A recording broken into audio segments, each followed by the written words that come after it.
The older sister happily comes home after getting 100% on her test, but she can only tear up the test paper with tears in her eyes. The younger sister plays with firecrackers. This causes her to get hurt. But the older sister gets beaten by their mom. She was originally an orphanage kid. One day a couple visits the orphanage. They've been trying IVF for 10 years, but still don't have the child they want. They plan to adopt a boy from the orphanage. While looking around, they find Do-young locked in a dark room. They curiously ask her questions. They ask why she's alone here. Maybe because she misses having a mom so much. She suddenly hugs the wife. The couple feels this is fate, so they adopt Do-young. The boy who was supposed to be adopted has to keep living in the dark orphanage. Do-young lies in her new child's bed. She prays. This isn't just a dream. First thing in the morning, she folds her blanket. Then she cleans the room perfectly. During mealtime, she suddenly starts crying while eating. The couple thinks the food tastes bad, but it's because she's too happy. She says she's so scared. Her new dad quickly comforts her. A child's world is very simple. All they need is parents who love them. But then the stone that hadn't bloomed in 10 years suddenly gets pregnant. This marks the start of Do-young's nightmare. Her once loving mother wants to send her back to the orphanage. Luckily, Dad believes Do-young brought them luck, which led to Ji-young's pregnancy. Even though Do-young gets perfect scores in every subject, her mom still scolds her harshly. She blames her for being too loud, saying she might wake the baby tearfully. Do-young rips her test paper to pieces. As the two girls grow up, Do-young's only wish is to become her sister, just to get her parents' love. One day Ji-young gets hurt by accident, and Do-young suffers cruel treatment again. This makes her think of something terrible. She hears that bad people kidnap kids at the station, dress them as beggars, and make them beg on the streets. The next day, when no one is home, she takes Ji-young on a bus heading to the busiest train station. Ji-young happily looks at the outside world, not knowing she's about to become an orphan. Do-young makes up her mind. She tells Ji-young to stay put, saying she'll be right back after buying something. When Ji-young refuses to wait for her, Do-young takes off her precious necklace. She tells Ji-young to wait here with this. Ji-young reminds her sister to come back quickly. Do-young thinks she can have love again and she won't get beaten anymore. From then on their lives go separate ways. Through hard work, Do-young becomes a famous news anchor and marries a rich businessman. Ji-young struggles daily to survive. She often fights with thieves. Her fighting skills are amazing. People who try to trick her always end up losing everything. She works at Lily's clothing store. Just as Do-young accepts Junesi's proposal and prepares for her happy future, she gets an emergency call from her birth mother, who wants to see her one last time before dying. After searching everywhere, she finds her dying mother in a remote place. She learns they were too poor back then, so they sent Do-young to an orphanage. Later she was adopted by a rich family. Do-young's mom secretly watched over her, bringing fresh milk every morning on rainy days. She gave her an umbrella as a stranger, even when Do-young abandoned her sister. She gives her an umbrella even when Do-young heartlessly abandons her sister. Do-young's mom sees it all to clear her daughter's name. She writes an anonymous letter. She says she took Ji-young. She says it's all her fault. She says your sins. She will take them all away. Do-young says, if you're really my mom, don't die. She screams, Mom. The world suddenly turns dark. Her body feels very heavy. Tears pour from her eyes. She didn't expect their first meeting to be their last. She can't accept that her mother, who left her 30 years ago, died before she could feel her love. Do-young gets drunk at a bar. She walks in the heavy rain thinking about the past. She sits down tiredly on the wet ground. Two people pass by and try to steal her money. Luckily, Dong-woo shows up in time. He quickly deals with them. Then he takes Do-young home. When she wakes up, it's already late morning. She checks that nothing happened to her. She takes out a lot of money to thank Dong-woo. He says there's no need to be so polite. This is what any good citizen would do. Do-young hires him as her driver for the day. After a long day of running around, she wants to treat Dong-woo to a nice meal, but she only orders some cheap dishes. Do-young wants to repay him for saving her yesterday. She asks him to make one request. Dong-woo says, then help me find someone. Her name is Sawol. She grew up with him in the orphanage. She's a very cheerful girl, and she was his first love. Do-young promises to use all her resources to help. Sawol is actually Ji-young, but she was abandoned at the train station. She lost all her memories before age 4. Do-young returns to her small broken room. She smells her mom's scent. She silently vows, if Ji-young interferes in my life again, I'll push her off a cliff. Sawol and her best friend Lily win 2 live show tickets. They excitedly practice what to do before the show. If the director starts making circles with his hand, everyone should start clapping. If he makes an X, they should stop clapping. Sawol sneaks into the dressing room. She looks around like a country bumpkin. She looks like she just discovered a new world. Suddenly Do-young walks in. She thinks Sawol is a shameless thief. She also notices her missing necklace. It looks just like the one around Sawol's neck. She yanks it off with all her strength. Sawol slaps her right back. Feels good by now. The guards get orders they must catch the thief in jeans, a white tank top, with curly hair. She's near the stairs. The guards grab her. A co-worker tells Do-young, powder fell on the necklace. A staff member took it to rinse it. Now they realize they blamed the wrong person. The host with a bruised face goes viral online again. Sawol knows she was wrong. She hears Do-young will attend a party at Hanwoo Village tonight. She finds Do-young eating there. She kneels down. She asks Do-young to slap her. Do-young accepts her apology. She says no need to hit her. Sawol says, my offer still stands. You can hit me anytime. She straightens her curly hair. When she gets home, she wants to look more like a lady. She's going for an interview as a professional shopping assistant. She must put together an outfit that looks classy and stylish in 10 to 20 minutes. After a tough selection process, the boss tells her to wait for their call. At the mall, she suddenly spots Junesi. She chases after him like crazy. She remembers that afternoon at the orphanage, she was deeply drawn to the talented Junesi. The two of them had a secret meeting by the sea. His family wanted to adopt Sawol, but she refused. Junesi asks why she didn't want to. She says if she's adopted by his family, she can't marry him later. Over 20 years have passed since then. Ji-young's mom never gave up searching for her daughter. She believes Ji-young is still alive. A fortune teller advises her to show Do-young some love. The right time will come, naturally. She also tells Do-young to carry a charm to speed up finding her sister, but Do-young burns it right away. She won't let her sister steal their mom's love. The next day, Do-young finds Sawol's number on a list. She thinks Sawol might be the one Dong-woo is looking for. She quickly goes to see Sawol. Sawol thinks Do-young is there to slap her. She foolishly moves her face closer, but learns Dong-woo is looking for her. They confirm each other's identity over the phone. Dong-woo is overjoyed. Sawol also gets hired by the department store. On her first day, she serves her own birth mother without knowing this is their first meeting after years apart. Both mother and daughter feel an unexplained closeness without an appointment. Ji-young's mom scolds Do-young harshly, but Do-young keeps smiling. She just wants a little motherly love. But her mom doesn't care at all. Back at work, Do-young thinks brave Sawol represents positive energy. She decides to help find her parents. Everyone believes this reunion show will be a big hit, but the team leader opposes using sad stories to boost TV ratings. She goes to the station director. She explains everything and promises record-breaking ratings. The director agrees immediately. The team leader can't stop it. When Do-young gets home, her mom tells her to delay the wedding. She doesn't understand why. Mom says, the nice dishes meant for your new home, the wedding dress you're supposed to wear, all these things are like a nightmare to me. Mom thinks all good things should go to Ji-young first. What if Ji-young comes back after 10 years? If she comes back in 10 years, then you'll get married in 10 years. She can only say, okay. Seeing Do-young agree so quickly, she thinks this adopted daughter is really sneaky. Nice to your face, but different behind your back. The next day, she finds Do-young's fiancé Junesi. He doesn't know about the wedding delay. He also doesn't know about the missing sister, and he doesn't know Do-young is adopted. Ji-young's mom tries to cause trouble between them. She doesn't want Do-young to get married.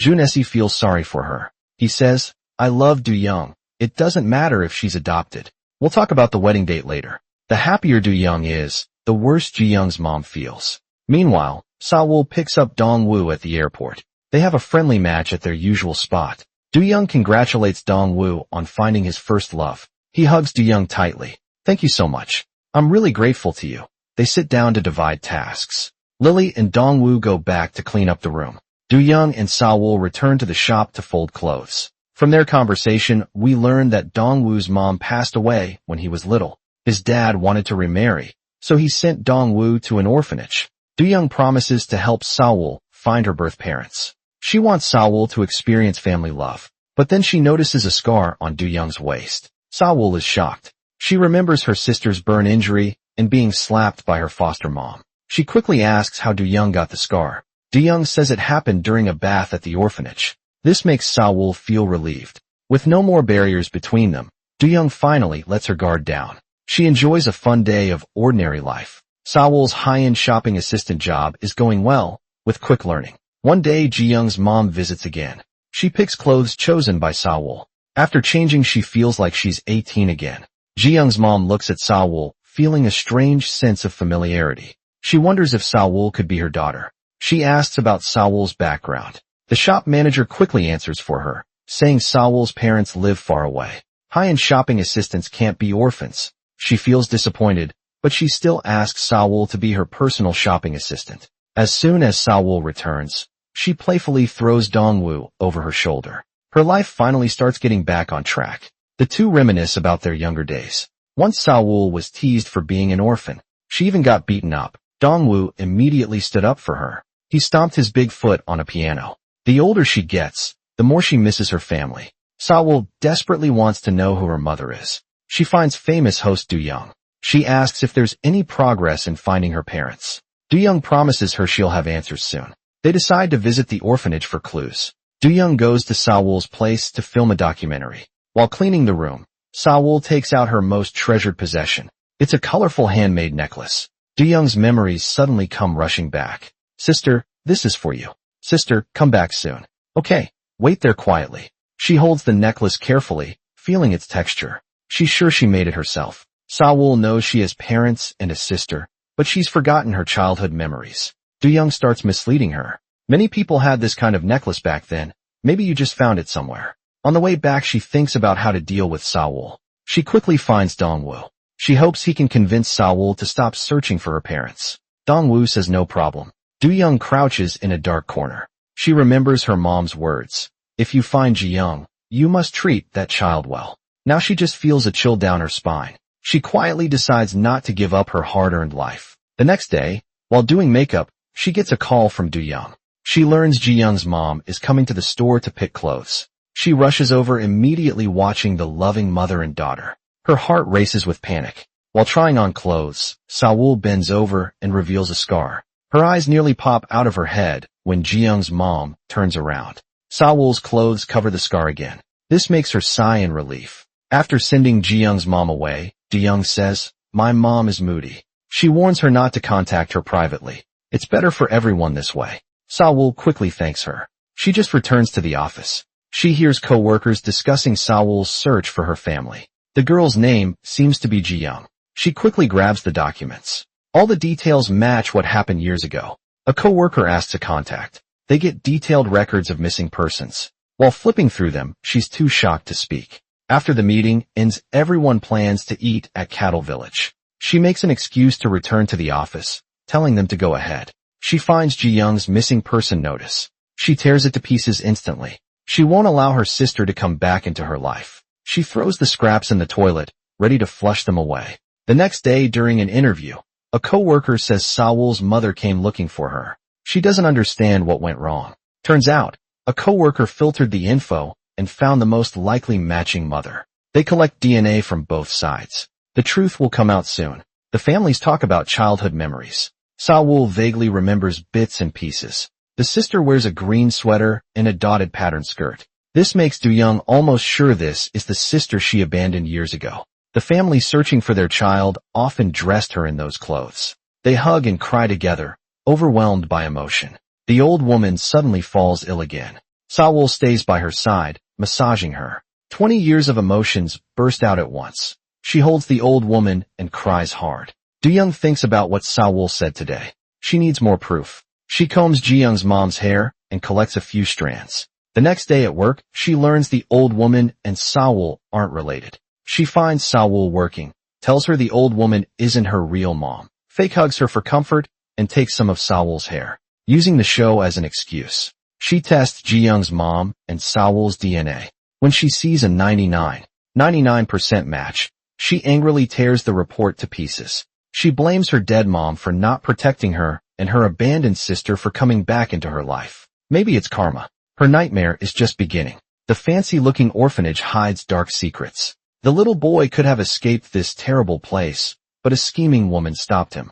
Eun-seop keeps getting beaten at the orphanage. His body and mind are badly hurt. Prison is his home. He's messed with all the things society forbids. He blames Do Young for everything. The day he gets out of prison, he learns his girlfriend won't see him. Furious, he finds her brother Ben. He demands to know where she is. Luckily, Mary stops him in time. Otherwise, Ben might have died. Mary scolds him for being reckless. This time, he must pay $15 million in damages. If he can't pay, he'll rot in jail with no way out. He goes to scheming Do Young. He asks if she remembers Eun Seop. Do Young takes him to a meeting room. Eun Seop politely asks to borrow money. But Do Young suddenly turns on him. He quickly brings up the train station. Years ago, that day Do Young abandoned her sister. Eun Seop happened to see it. He threatens her with her sister's disappearance. Do Young tries to stay calm and says you must have seen wrong. They part ways angrily. She goes to her fiancé for comfort. Then her dad calls. He says Ji Young has been found on her way back. Do Young worries Ji Young might have regained her memory and told their parents about her bad deeds. When she gets home, she sees a completely different face. She's shocked and doubts her own memory. The fake Ji Young remembers childhood details. Ji Young's mom doesn't suspect a thing. Do Young feels like she's a child again. All the best things go to Ji Young. She can't handle it. This is all Eun Seop's plan. Eun Seop learned about Ji Young's disappearance from his cop friend. He uses Mary's crush on him to play a real and fake princess game, planning to steal a lot of money. They'll run after the DNA test results come. Ji Young's mom wants to make up for lost time. She spoils her daughter with gifts. Sa-woo accidentally hurts her. Ji Young's mom yells at her. The real princess is right there, but she's treated so badly. She casually gives her 10 million won as pocket money. She tells her daughter to spend it all. Do Young watches this with a heavy heart. Mary arrives at the meeting place. Eun Seop exchanges all the expensive jewelry for cash. She throws the money right in Ben's face. They go to the gold market. They buy lots of fake jewelry that night. Mother and daughter share their thoughts. This makes Do Young feel uneasy. The next day, she visits Junesi's house. They enjoy some time alone together. Suddenly, she finds intimate photos of Sa-woo and Junesi. Then she sees their flirty texts. She gets extremely jealous. She quickly deletes all the messages. When she gets back, she swaps the fake Ji Young's DNA with Sa-woo's DNA. Then she sends it to the DNA testing center. Maybe because of all her bad deeds, she almost faints when she sees the son deep down. She still wants her mom's forgiveness. The next day, she sees the DNA test results. It shows a 99% match. This secretly pleases her. While shopping for clothes at the mall, she purposely arranges to meet Junesi. They act very close to each other. Sa-woo sees this while delivering clothes. She suddenly realizes she's liked someone for 20 years. He turns out to be Do Young's fiancé. But Junesi only sees Sa-woo as a little sister. Sa-woo doesn't know this. Seeing her panicked expression, Do Young happily introduces them to each other, thinking today is such a happy day. Sa-woo opens some old photos remembering Junesi's encouragement over the years. Tears start falling without her realizing. The next day, she puts on lipstick, wears expensive jewelry, puts on Cinderella's glass slippers, thinking she can be the main character too. But the obvious price tags remind her she's just a clown. Do Young invites her to dinner, planning to show off her love with Junesi, to make Sa-woo give up completely. But Junesi and Sa-woo sit together like they've met their soulmates. They talk about shared interests, leaving Do Young out of the conversation. She decides Sa-woo must never find her mom. Returning home, she sees fake Ji Young with Eun Seop. Finally understanding this is all her enemy's plan. Entering Ji Young's room, finding all the designer bags have been replaced with fakes. Then, seeing fake Ji Young going through her clothes, she yells angrily that Ji Young's mom notices the commotion. She scolds Do Young for not treating Ji Young nicely. Do Young fights back. She brings up the fake designer bags. Ji Young's mom thinks the department store sold fakes. After checking them, she believes someone swapped them. Or maybe your daughter sold them. Ji Young's mom slaps her hard. How dare you talk nonsense in front of me? I swear I'll end you. What if she really pawned them for fakes? Then I'll just do this. Slap her too. No problem, right? Ji Young's mom thinks this clerk is insane. She demands the manager fire her. Sa-woo feels completely wronged. She texts Do Young, if you don't fix this yourselves, our company will call the police. Do Young meets fake Ji Young. She throws water in her face. Do Young says she tested her hair, toothbrush, and clothes for DNA. None of them match. You're 100% not Ji Young. The fake bags will bring the police. You'll lose everything. She shows the DNA report fake Ji Young sees, 99% match, and stares at Do Young in shock. Do Young wants her to cut ties with Eun Seop and reveal their secret, or else she'll burn the DNA test. Fake. Ji-young has to expose Eun-seop's plan. After understanding everything, Do-young still burns the report. She panics and tries to put out the fire. They can fake another test for the show. Do-young controls her completely. She's scared out of her mind. She texts Ji-young's mom. I think I'm not Ji-young. The money you gave me. I'll pay you back when things get better. Fake Ji-young also steals the jewelry, making Ji-young's mom lie depressed in bed. The plan fails. Eun-seop gets very angry. He decides to use his last trick. Luck finally comes. He finds old train station photos. He sends them to Jun-se, wanting to ruin Do-young. But Sa-woo sees it while delivering clothes. Looking at the old newspaper, broken images flash in her mind. She returns to see the boss spending wildly praising his beautiful daughter, not knowing they're actually a couple. The manager quickly fixes the situation. After the big spender leaves, she tells Sa-woo, the boss is actually a tragic man. All his family died in an accident. He often spends money recklessly. The next day at work, Sa-woo sees the gold digger buying clothes for her young lover. Sa-woo, the justice fighter, gets angry. She scolds her for mistreating the lonely old man. The gold digger doesn't care at all. This makes Sa-woo even angrier. She yells at her loudly. The boss quickly finds Sa-woo. He picks up a cup and throws it hard at Sa-woo's head. When she stays silent for too long, the boss can't do anything about it. Outside, he sees a limited edition bag. He remembers there was only one in the store, and he already bought it for the gold digger. He sends his men to ask about it. They find out the gold digger bought it, then returned it. Later he realizes he's been tricked. Seeing his family die one by one from a curse, he can't take the pain anymore. Luckily, Sa-woo sees him and saves the old man in time. After talking with her, the old man comes out of his despair. He promises to grant her one wish. Customers keep complaining about Sa-woo. Recently, the manager sends her to deliver clothes to Ji-young's mom. Seeing the familiar front door, her mind starts to wander. It feels like a door opens in her brain. The familiar furniture in the room makes it feel just like her own home. Memories from her childhood slowly come back. Without thinking, she walks upstairs. She remembers playing hide-and-seek with her sister. She opens her old room. Her childhood chicken pattern dress is still in the closet. Ji-young's mom notices a stranger in the house. She yells at her loudly. She pushes her out, seeing Sa-woo acting strangely. Ji-young's mom thinks the employee might be drunk. Sa-woo tries to say she is Ji-young. I said get out. Out. The words get stuck in her throat. She stumbles back to the company. The manager tells her to organize the warehouse. While stacking boxes, childhood memories keep flashing in her mind. She falls straight off the ladder. A box also hits her head. Childhood memories keep flooding back. Her sister told her to wait there, but no one came for a long time. She nervously follows the crowd. She cries hard on the train. Finally, she becomes an orphan.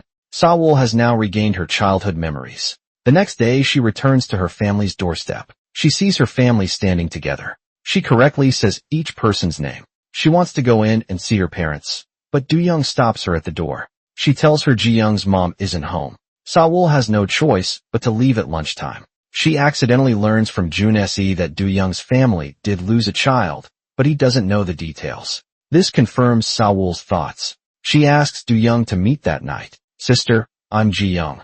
Do-young laughs loudly to hide her panic. She says, you must be mistaken. Our family only has one child. That Sa-woo says she confirmed it with Jun-se. She shares childhood stories of the sisters. Do-young nervously clenches her hands. She denies everything. Sa-woo remembers Do-young was the last person with her, but she didn't wait for her sister. She got lost. She wants to meet Ji-young's mom. She wants to explain everything clearly. Do-young says her mom is in a bad mood lately. She'll call Sa-woo when her mom feels better. Sa-woo keeps thanking her. Do-young tries to get comfort from Jun-se, but his phone won't connect. His phone is completely smashed. She turns to her backup, Dong-woo.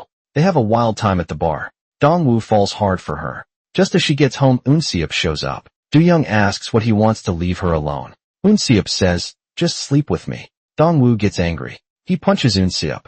They start fighting. Do-young picks up a folder from the floor. She nervously tears the evidence to pieces. Eun-seop laughs happily at this. He wasn't sure if Do-young abandoned her sister, but now he knows he was right. He walks away smugly to hide the truth. Do-young uses her charm. A long wet kiss makes his heart race. The next day, Sa-woo finds Do-young. She asks when she can meet Ji-young's mom. Do-young gives a weak excuse. Do-young turns down Sa-woo's request. She finds Ji-young's mom at work. She says, I'm your long-lost daughter. She shares many childhood memories. But Ji-young's mom is still hurt. She was traumatized by the fake daughter before she angrily kicks Sa-woo out. As Sa-woo leaves, Ji-young's mom notices the scar on her waist. It reminds her of her youngest daughter. She fires the maid as soon as she gets home. Then Eun-seop approaches her. He shows her an old newspaper. Ji-young's mom asks, "What does this mean?" He says, "Pay me enough and I'll tell you the truth about your daughter." Ji-young's mom offers 1 billion.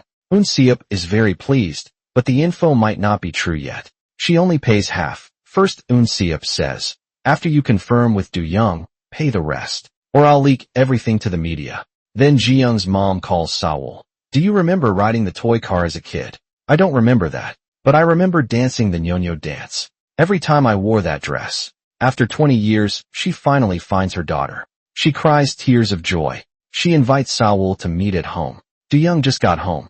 Ji-young's mom asks if Sa-woo is actually Ji-young. She slowly turns her head in panic. Her heart feels like it's about to explode. She tries to make excuses. Ji-young's mom shows the old newspaper. It was taken on the day Ji-young disappeared. She thinks Do-young abandoned her sister. She demands the truth. As they argue, Do-young accidentally pushes her mom down the stairs. Sa-woo sees Ji-young's mom lying on the floor. She screams, "Mom." They rush her to the hospital. Her real daughter cries sadly. The adopted one doesn't seem to care. The doctor says it's a brain hemorrhage. Sometimes patients wake up in a day or two. Sometimes they never wake up. Some even lose their memory. Do-young hopes for the last two options. Back in the room, she sees Sa-woo crying. This makes her angry. She says some harsh words. Sa-woo begs to stay overnight with her mom. Do-young fears Sa-woo might wake her mom up. She might recover. Suddenly she tells her to leave. Sa-woo wants to visit her sick mother, but two big men stop her at the door. They give her a strong warning. She quickly goes to find her sister. Do-young says she's not her sister Ji-young. She makes excuses to avoid her. Sa-woo waits until the guards leave. Then she sneaks inside. She gently holds her mother's hand. She smells her mother's scent after 20 years. Meanwhile, Eun-seop doesn't get his money. He goes to see his fiancée Jun-esi. He asks for the remaining payment. He shows Ji-young's mom's IOU as proof. Jun-esi still finds it hard to believe. Eun-seop shows old news articles. He says they can check the orphanage records. He blackmails a lot of money and leaves Jun-esi drives to the orphanage quickly. Do-young and Eun-seop met on February 13th. Her sister disappeared the same day. The orphanage records show they went to the station for donations that day. Jun-esi is shocked like he ate 5 durians. He finds Do-young at work. He says even if she lost her sister he will stand by her side. He just wants her to be honest. But she denies everything. She even yells at Jun-esi for not trusting her. Facing his stubborn girlfriend who won't admit the truth, Jun-esi feels helpless. She goes to find Dong-woo and tells him about her troubles. After talking with Dong-woo she decides to tell Sa-woo everything. Just as she's about to confess, a nurse says Ji-young's mom woke up. They rush to the hospital room. Do-young is scared. The past will be revealed and stays back. But things take a turn. Ji-young's mom only remembers Do-young. She doesn't recognize her real daughter Ji-young. Her memory stops before Ji-young was born. Do-young gives up on confessing. She calls guards to drag Ji-young out. They stand like a wall, not letting her come closer. Ji-young has to leave. Sadly, the family seems back to before Ji-young was born. Mom still loves Do-young so much. Sa-woo cries painfully in her room. She can't understand what happened. She remembers Eun-seop who gave her the photo. He might have some answers. She waits outside for 2 whole days. When he finally appears, Sa-woo asks to see the photo again. Eun-seop ignores this crazy woman. Sa-woo says the girl in the photo looks like her. He tells Sa-woo she was lost at the train station. But according to the police investigation of her sister, she actually went missing near her home. This means her sister might have abandoned her. Sa-woo says if she really did this to me, I will make sure she pays with her life. She finds Do-young at work, hoping to get the answers she wants. But Do-young stubbornly denies everything. Sa-woo vows to make Do-young fall off a cliff. She goes home and lies in bed for 3 days without eating or drinking, thinking how to ruin Do-young completely and take back everything that's hers. First, she finds the writer Eun-bai. She bonds with her by singing karaoke, then shares a brilliant story idea. This inspires Eun-bai's creativity. Sa-woo has just one request. No one can know about this. And that rich man's promise finally becomes useful. She asks him to fund a play. The rich man is surprised. Why not a big house or a car? He thinks this woman is foolish. But seeing Sawol's determination, he reluctantly agrees.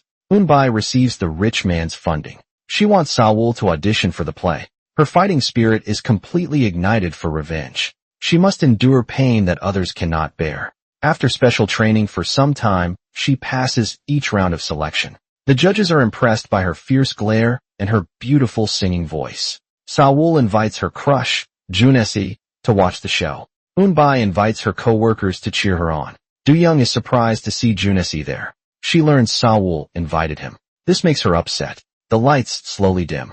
The real show begins. A 6-year-old sister takes her 4-year-old sister and runs away from home. She heartlessly abandons her at the station. Do-young's memories come rushing back. If you weren't here, I could be happy. Please never come back. Terrified tears stream down her face. She quickly runs out. She knows her sister's revenge has begun. She hugs her mom as soon as she gets home. Only her forgetful mother can comfort her. Now, Sawol's first performance is a huge success. Everyone congratulates her. Word spreads quickly. Do-young hears the sister's play is a big hit. She asks Eunbai, what happens to the sister in the end? Eunbai says the sister loses everything and dies alone. She gets so scared, she almost pees herself. She decides she can't just sit and wait. She gives Mary a lot of money. She tells her to buy all next week's play tickets in advance. Sawol sings with great excitement, but seeing so few people in the audience makes her lose interest a little. After some investigation, they find out someone booked all tickets for a whole week.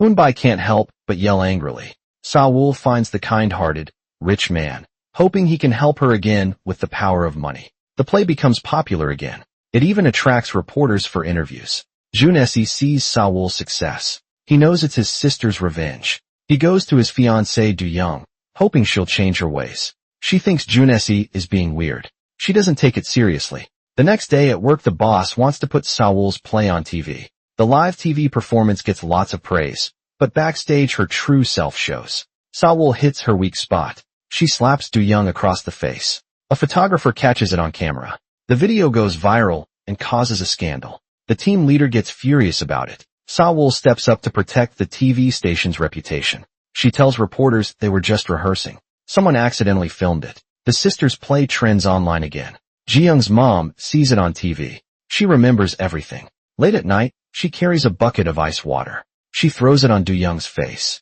She can't believe the family member she eats with daily has done so many terrible things behind her back. Do-young tries to make excuses. Her mom thinks she's lying. Again, she tells her to get out of the house. Meanwhile, Sawol is asleep. Ji-young's mom calls her. Her plan worked. The play helped her mom remember everything. After 20 years, mother and daughter finally reunite. They think the trouble is over. But Eun-seop, who needs money, finds Sawol. He says he has photos proving her sister tried to kill her. Eun-seop also tells Do-young, if you don't pay me, I'll kill your sister. After struggling with her thoughts, Do-young thinks she can't abandon her sister again. She withdraws a lot of money from the bank, then rushes to the meeting spot. Sawol sees the text message from her sister telling her to run away fast. Suddenly, Eun-seop hits her from behind with a stick. After getting out of the car coolly, he knocks her phone away. Sawol thinks her sister might have hired him. She yells that Eun-seop is a monster. His baseball bat hits Sawol's leg hard. It looks like the final punishment is coming. Luckily, Do-young arrives just in time. Eun-seop says, didn't you tell me to kill her? He swings the bat at Sawol again, but Do-young blocks it. Do-young throws the money on the ground, telling Eun-seop to get lost. While picking up money, he keeps trying to turn the sisters against each other. Sawol believes him. She slaps Do-young hard, asking, did you really send him to kill me? Do-young finally tells the truth about what happened years ago. She admits she left her sister at the station on purpose, but later regretted it. When she went back to look, her sister was gone. Sawol can't trust her lies anymore. She limps away, painfully swearing in her heart to make her sister pay the next day. She looks through old newspapers from years ago. She finds many photos of train stations. The pictures clearly show both sisters. She also finds the missing person notice from back then. She writes an article called The Secret Behind Famous Host Do-young. Reporters start competing to cover the story. Eunbai informs Do-young, your story of abandoning your sister is trending online. She knows her reputation will be ruined. She says goodbye to Dong-woo, who truly loved her. In her final moments, she remembers many childhood memories. Slowly, she lets go of the steering wheel. She quietly closes her eyes. This causes a terrible car crash. In her mind, she sees her dead mother as she reaches the end of the afterlife bridge. She hears Dongwoo calling her name. They hug each other tightly. Do-young confesses everything to the world. She admits she abandoned her little sister. Her conscience has tortured her for years. She promises to quit broadcasting. Friends, I'm so sorry. Please criticize and blame me. I'm full of sins. Life has too many choices. Each choice is like a fork in the road. Later it's hard to change your decision.